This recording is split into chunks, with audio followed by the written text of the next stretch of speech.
안녕하십니까. 진성 오토모티브의 송우빈입니다. 정말 오랜만에 유튜브 영상을 올리게 되었습니다. 제가 작년에 결혼을 했고요. 올해 4월에 딸아이도 태어나다 보니까 정말 정신이 없었습니다. 그런데 이제 딸아이가 저녁에 어느 정도 스스로 잠도 자고 새벽에 깨는 일이 적어져서 여유가 좀 생겼습니다. 그래서 유튜브를 다시 조금씩 시작해 볼 계획이고요. 제가 중고차를 판매하고 매입하는 과정들을 브이로그 형식으로 많이 올릴 예정입니다. 삐까번쩍한 고급 신차들도 좋지만 사실 중고차를 새로운 시선으로 바라보는 것도 정말 재밌는 일입니다. 저와 그냥 여행한다고 생각하시고 부담 없이 제 영상 봐주셨으면 좋겠습니다. 앞으로 재미있고 유익한 영상 많이 올리도록 하겠습니다. 네, 오늘의 이야기는 경기도 안성에서 더 뉴 트랙스 매입한 이야기입니다. 고객님께서 제 인스타를 오래 보시다가 문의를 주셨고요. 이렇게 더 뉴 트랙스 1.4 프리미어 차량 매도를 희망한다고 문의를 주셨습니다. 제가 매입 가능한 금액을 말씀드리니 거래 진행을 희망해 주셨고요. 제가 경기도 안성으로 직접 출장을 가게 되었습니다. 네, 잠시 후 고객님 댁에 무사히 도착했고요. 매입할 차량을 만나보게 되었습니다. 쉐보레에서 출시한 더 뉴 트랙스 모델이고요. 기존 트랙스의 페이스리프트 된 모델이라고 보시면 되겠습니다. 이렇게 전면부가 굉장히 많이 바뀌었고요. 쉐보레 패밀리룩이 적용되었습니다. 그리고 기존 트랙스에는 없던 이 LED 주간 주행등도 추가가 되었습니다. 훨씬 더 세련되고 멋진 모습입니다. 사실 전면부 외에는 크게 바뀐 부분은 없습니다. 크게 바뀐 부분은 없고요. 측면하고 후면은 기존 트랙스랑 거의 비슷합니다. 후면에 이렇게 LED 리어 램프가 추가가 됐어요. 구형에 비해서 훨씬 더 뒤에 리어 램프가 훨씬 세련되고 시안성이 좋은 것 같습니다. 이거 외에 크게 바뀐 부분은 없어요. 네, 외관상으로 변화가 있듯이 이런 실내 인테리어에서도 기존 트랙스에 비해서 바뀐 부분들이 조금 있습니다. 이런 부분들 보시면은 예전에는 좀 플라스틱으로 좀 약간 산티나게 되어 있던 게 사실인데 이렇게 조금 가죽으로 조금 더 고급스럽게 만든 느낌이 있습니다. 기존 구형 트랙스의 경우에는 아무리 최고 트림이다 하더라도 이 스마트 키가 없었어요. 추가 옵션으로 넣을 수조차 없었습니다. 그런데 이제 더 뉴 트랙스부터는 이 스마트 키를 상위 트림에서는 만나볼 수가 있습니다. 그리고 진짜 전 모델에서 욕먹었던 것 중에 하나가 이 계기판인데요. 이 계기판이 정말 뭐 오토바이 계기판 같은 느낌이에요. 그래서 정말 그때 많이 욕을 먹었죠. 근데 더 뉴 트랙스로 페이스 리프트 되면서 이렇게 뭔가 훨씬 더 진짜 차 같은 느낌, 좀 더 세련되고 깔끔한 느낌으로 바뀌었습니다. 그리고 개인적으로 한 가지 아쉬운 부분은 이게 프리미어 등급으로 그래도 프로토 에어컨이 안 들어갑니다. 오토 에어컨이 안 들어가서 이렇게 히터나 에어컨을 수동으로 조작을 해야 돼요.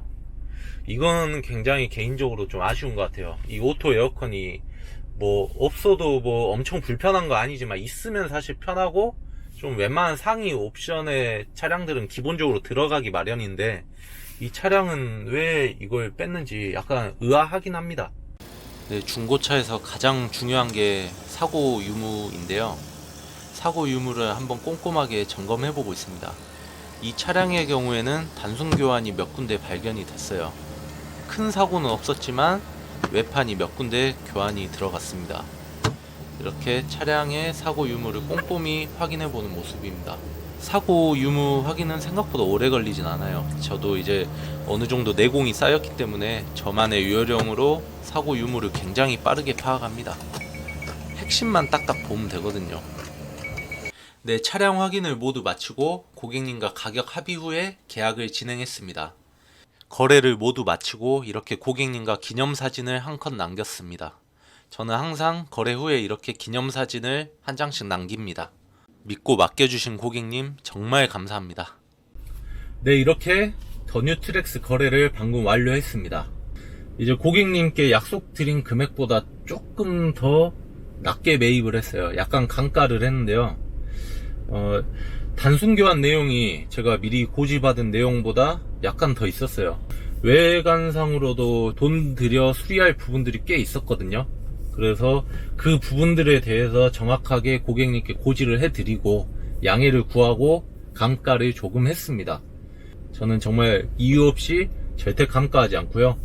미리 고지 받은 내용하고 차량 상태가 일치하면 무조건 맞춰드립니다. 그런데 오늘의 차량은 약간 좀 차이가 있었어요. 그래도 예상했던 것보다 조금 더 많이 받으신 것 같다고, 좀 감가가 될지 이미 예상은 하고 있었다고 말씀을 하시더라고요. 그래도 정말 최소한의 감가로 서로 만족스러운 거래가 되도록 정말 노력했습니다. 네, 이번 트랙스의 경우에는 단순 교환이 좀 있는 차량이었어요. 그 단순 교환을 제가 어떻게 판단했는지 한번 대략 알려드리도록 하겠습니다. 먼저 대부분 아시는 방법이지만 체결 볼트 부위를 확인하는 방법입니다. 여기 보시면 여기 볼트에 이 페인트 부분이 다 까졌죠. 이게 무슨 뜻이냐면 이 볼트를 한번 푼 적이 있다는 거예요. 볼트를 풀었다는 건 이 본네트가 손상이 돼서 뭔가 교체를 했던지 뭔가 수리를 했다는 뜻이겠죠. 보통 본네트 안쪽에는 그 스티커 같은 게 보통 붙여져 있거든요. 이런 데나 상단부에 스티커가 보통 붙여져 있어요. 이제 출고 시에 나온 차들은 대부분 그 스티커가 붙여져 있는데, 이렇게 교체를 하게 되면 배출가스 스티커나 이런 게 다 이렇게 안 보입니다. 없어집니다. 그래서 스티커 유무만 보더라도 본네트 교환 여부는 어느 정도 판단을 해 보실 수가 있어요. 그리고 이쪽 운전석 휀다 쪽도 교환이 돼 있었는데요. 여기 보시면 운전석 휀다 볼트도 풀린 자국이 있죠. 네, 그래서 한마디로 이 차량은 대략 이쪽 부분으로 좀 충격이 있었을 거다, 사고가 있었을 거다, 그렇게 추측을 해서 이제 판단을 해 보는 겁니다. 그리고 단순 교환 부위가 한 군데 더 있었는데요. 바로 뒷문짝이에요. 뒷문짝. 이 조수석 뒷문짝이 교환이 됐는데, 이건 또 어떻게 알았느냐. 여기 보시면 이제 실링이 있어요. 실링. 이 실링이 신차 출고할 때랑 이제 나중에 따로 교환했을 때의 실링이 조금 차이가 있습니다. 이제 교환된 실링의 경우에는 이렇게 눌렀을 때 뚝뚝 끊어지는 느낌이 나요. 소리가 들리실지 모르겠는데 약간 뚝뚝 끊어지는 소리가 납니다. 이렇게 손톱으로 눌러봤을 때. 이거는 제 실링이 아닙니다. 일반인이 이제 문짝 교체 여부를 확인할 때 가장 좋은 방법은 이렇게 문짝 끝쪽에 실링을 한번 확인해봐라, 이렇게 말씀드리고 싶습니다. 네, 오늘의 차량은 1.4 터보 가솔린 모델이고요. 크루즈나 아베오 이런 차량들하고 가솔린 엔진을 똑같은 걸 사용합니다. 이 트랙스가 1.4 터보 엔진이 좀 힘이 딸릴 거다, 이렇게 생각을 하시는 분들이 많은데 힘 진짜 거의 하나도 안 딸립니다. 정말 밟는 대로 어느 정도 치고 나갑니다. 아직까지도 배기량에 대한 편견이 많은 것 같아요. 그런데 요즘에는 저 배기량으로도 힘을 충분히 뽑아냅니다. 벤츠 2300 같은 경우에도 예전엔 3000cc부터 3500cc 이렇게 나왔는데 지금은 2000cc 4기통 터보로 나옵니다. 그래도 전에 모델에 비해서 힘이 딸린다거나 그런 거 전혀 없고 오히려 훨씬 부드럽게 잘 나가죠. 그런 것처럼 이제는 배기량에 대해서 편견을 가질 필요는 없는 것 같아요. 제가 봤을 때 트랙스 이 정도 차량은 1.4 터보 모델로도 힘이 충분한 것 같습니다. 전혀 부족함 없이 밟는 대로 쭉쭉 나가주는 것 같습니다. 본인이 소형 SUV를 구매하려고 하는데 뭔가 주행 성능이 정말 중요하다 그러면은 저는 정말 이 트랙스를 굉장히 추천드리고 싶어요. 그래서 저는 개인적으로 소형 SUV 고민 중이시라면 더 뉴 트랙스 16년도 이후로 나온 것들이 많이 있거든요. 그것들 한 1,500만원 이하로 괜찮은 거 정말 많아요. 그런 거 중고로 구매하시는 거 정말 추천드리고 싶습니다. 정말 가성비 좋은 선택이 되실 것 같아요. 네, 제가 근무하고 있는 인천 제물포 매매단지에 무사히 도착했습니다. 이 트랙스 차량은 상품화 완료 후에 판매할 예정이고요. 대략 1200에서 1300 사이에 판매되지 않을까 싶습니다. 자세한 가격은 상품화 완료 후에 그때의 시세를 한번 참고해 봐야 될 것 같습니다. 오늘의 영상 시청해 주셔서 정말 감사합니다. 구독과 좋아요 꼭 부탁드리겠습니다. 다음에 또 좋은 영상으로 다시 찾아오겠습니다. 감사합니다.